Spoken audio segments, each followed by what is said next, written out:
Oke, bismillahirrahmanirrahim. Assalamualaikum warahmatullahi wabarakatuh. Ahlan wa sahlan wa marhaban bikum. Selamat datang teman-teman di video ini. Bagi Anda yang baru pertama kali mampir dan belum subscribe, jangan lupa subscribe dulu. Anda akan mendapatkan update video-video sejarah kebudayaan Islam dan juga bahasa Arab hampir setiap hari. Oke teman-teman, kali ini saya masih melanjutkan penjelasan tentang perkembangan Islam di Asia Tenggara. Di pertemuan sebelumnya kita sudah membahas tentang Filipina, dan kali ini saya akan membahas tentang bagaimanakah perkembangan Islam di wilayah Vietnam, yang merupakan salah satu wilayah yang sangat penting. Kenapa? Karena berbatasan langsung dengan Cina, dan di sana juga merupakan salah satu ajang peperangan ya yang pernah terjadi, terutama perang Vietnam yang terjadi di tahun 70-an. Apakah ada orang muslim di sana ya? Mari kita simak penjelasannya. Tonton terus sampai habis. Oke teman-teman, Vietnam merupakan salah satu negara komunis di dunia dan bernama. Ya teman-teman, kita sudah di Sarangan. Nah ini dia suasana. Teman-teman sekalian,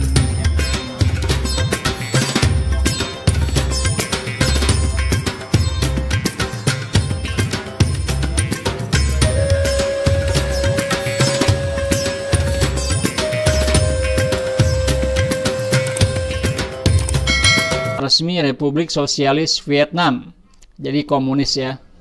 Negara ini terletak di ujung timur semenanjung Indochina, kawasan Asia Tenggara. Vietnam berbatasan langsung dengan Republik Rakyat Cina Tiongkok di utara, Laos di barat laut, Kamboja di sebelah barat daya, dan di sebelah timur terbentang Laut Cina Selatan. Vietnam merupakan negara terpadat ke-13 di dunia dengan populasi sekitar 84 juta jiwa. Oh, berarti dia lebih besar daripada Thailand ya. Sejarah perkembangan Islam di Jawa tidak lepas dari cerita Putri Champa, seorang putri dari kerajaan Champa pada akhir kerajaan Majapahit yang biasa disebut dengan Putri Champa Kerajaan Champa. Bahasa Vietnamnya Chim Tan. Adalah kerajaan yang pernah menguasai daerah yang sekarang termasuk Vietnam Tengah dan Selatan, termasuk sebagian Kamboja.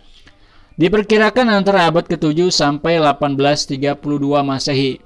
Para ahli sejarah berbeda pendapat tentang penentuan tahun masuknya Islam ke Vietnam.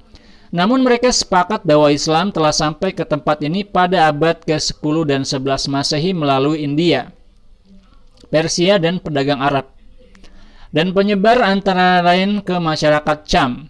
Dalam sejarahnya, sebelum penaklukan Champa oleh Le Tan Tong, agama dominan di Champa adalah Siwaisme, dan budaya Champa sangat dipengaruhi oleh India. Islam mulai memasuki Champa setelah abad ke-10.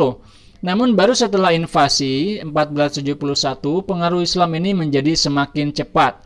Pada abad ke-17, keluarga bangsawan Champa mulai memeluk agama Islam.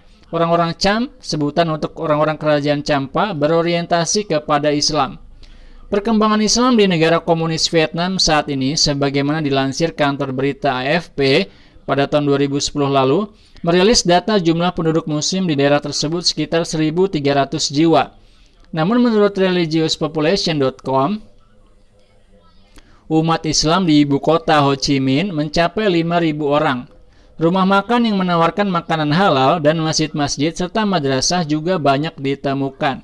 Secara umum, total populasi muslim terutama di daerah komunitas Cham di negara yang berpenduduk 86 juta orang itu sekitar 100.000 orang. Ya lumayan banyak, tapi kalau secara presentasi kecil ya. Namun hasil survei yang dilakukan The Pew Research Center pada Oktober 2009 menyatakan bahwa jumlah umat Islam di Vietnam mencapai 71.200 orang. Angka ini mengalami kenaikan dibandingkan pada hasil sensus 1999 yang hanya mencapai 63.146 jiwa. Sekitar 77% umat Islam di Vietnam menetap di wilayah Tenggara, yakni 34% tersebar di wilayah Provinsi Ninh Thuan Province, 24% di wilayah Binh Thuan, dan sebanyak 9,0% di kota Ho Chi Minh. Sekitar 22% menetap di wilayah Sungai Mekong, khususnya di Provinsi An Giang. Sisanya 1,0% tersebar di wilayah-wilayah lainnya. Umat Islam Vietnam banyak yang loyal pada suku-suku beragam.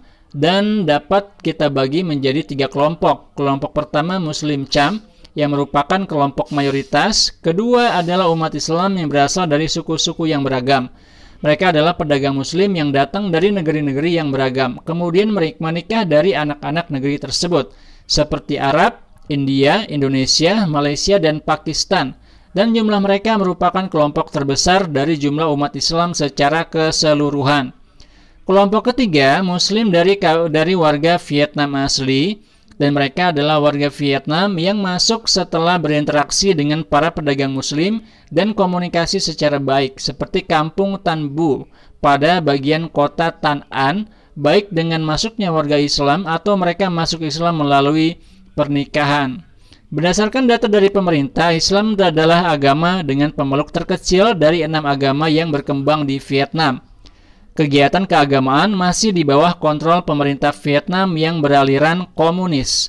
Walaupun berada di bawah kekuasaan pemerintah komunis yang mengontrol dengan ketat, Muslim Cham dapat menjalankan ibadah dengan bebas dan nyaman. Bahkan banyak fasilitas dan bantuan diberikan oleh pemerintah kepada Muslim Cham, terutama dalam hal pendidikan. Namun hal itu dirasa kurang cukup karena kebutuhan akan pendidikan tinggi yang belum terpenuhi. Sebaliknya, jumlah madrasah sangat banyak, sehingga banyak dari pelajar Muslim yang merantau ke Malaysia untuk meneruskan studi. Agama Islam yang berkembang saat ini di Vietnam beraliran Sunni dan Bani. Muslim Sunni yang tersebar di seluruh penjuru negara itu bermazhab Syafi'i. Muslim Bani berkembang di daerah Ninh Thuan dan Binh Thuan. Aliran ini tidak terlalu populer karena mengadopsi pengaruh budaya domestik dan memiliki pengaruh kuat dari India. Ya, Bani ini saya kurang tahu pasti ya. Baru dengar juga ya. Mungkin memang ada yang berkembang khusus di wilayah tersebut. Oke teman-teman, itu dia perkembangan Islam di wilayah Vietnam dan memang tidak terlalu besar ya. Islam di sana sangat minoritas dan di Al-Azhar ada nggak muridnya? Ada. Ya, ada mahasiswa Al-Azhar yang berasal dari Vietnam. Itu saya ketemu, namanya saya lupa ya. Dan itu cuma 1 orang, ya dia sendiri. Dan itu sedikit ya. Maka karena daripada itu kita bisa mengambil kesimpulan bahwa Islam di sana memang tidak terlalu besar perkembangannya. Oke teman-teman, sampai jumpa di video selanjutnya tentang Singapura. Yang belum like dan subscribe, klik dulu like dan subscribe biar saya makin semangat. Sampai ketemu lagi. Wassalamualaikum warahmatullahi wabarakatuh.